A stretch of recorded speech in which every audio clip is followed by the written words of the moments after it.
The only goal of terrorism is to spread fear among the population. And since the beginning of the full-scale invasion, Russia has regularly used terror as a tool in the war. Murder and torture in Bucha, nuclear blackmail, kidnapping, and missile attacks on civilian facilities that have already killed thousands of people, including children. And the mass graves in liberated Izium unveil more Russian hidden crimes in the occupied territories. The US legislation has the concept of a country being a state sponsor of terrorism, which already includes such countries as Iran, Syria, Cuba, and North Korea. And Russia already deserves to join these states for a long time.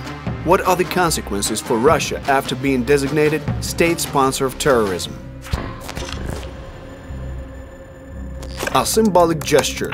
It would recognize Russia as one of the main global threats, a breeding ground for terrorism, and would start documenting its crimes against civilians at the legislative level. Diplomatic relations. A complete cut of diplomatic ties between Russia and the USA, as well as the reduction of diplomatic missions, will lead to increased isolation of the country in the world. Severe sanctions. Tightening export control of a wide range of goods in trade with Russia and blocking international financial operations of state-owned banks. Secondary sanctions.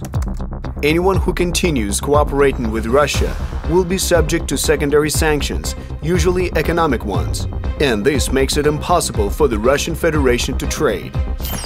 War reparations.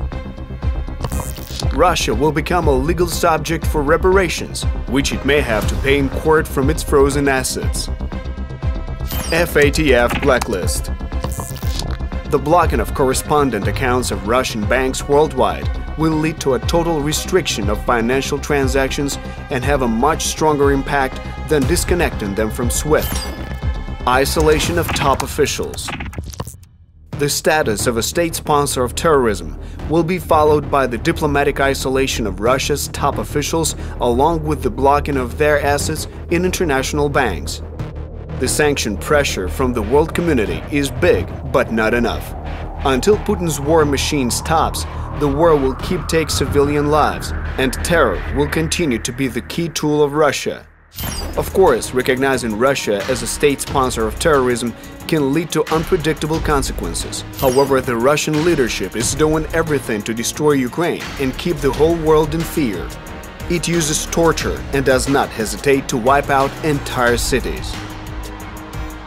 Should we continue to give way to this?